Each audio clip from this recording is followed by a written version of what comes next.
Pemirsa, berikutnya dua pelaku pengeroyokan diamankan jajaran Polsek Kuta. Motif pengeroyokan diduga dendam lama antara pelaku dan juga korban. Dua pelaku pengeroyokan yang kini diamankan via kepolisian teridentifikasi sebagai Hermanto alias Agus asal Sumeneb dan Sunario alias Jengges asal Banyuwangi. Kedua tersangka melakukan pengeroyokan terhadap korban Dens di depan sebuah minimart Jalan Dewi Sri Kuta.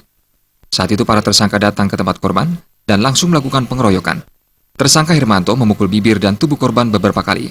Sementara tersangka Sunario mengambil kursi dan melemparkannya hingga mengenai korban, serta sempat menendang korban. Polisi yang mendapat laporan segera melakukan penyelidikan. Salah satu tersangka yang dikenal korban bernama Hermanto. Berdasarkan keterangan itu, polisi langsung meringkus kedua tersangka dan mengamankannya di Mapolsek Kuta.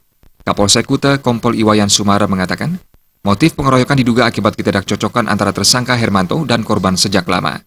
Salahnya memang hubungan pribadi, tidak nyaut, sudah saling sapa tidak bagus.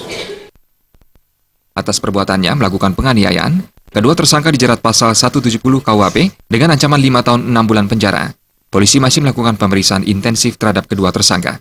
Raiswantara, Bali TV.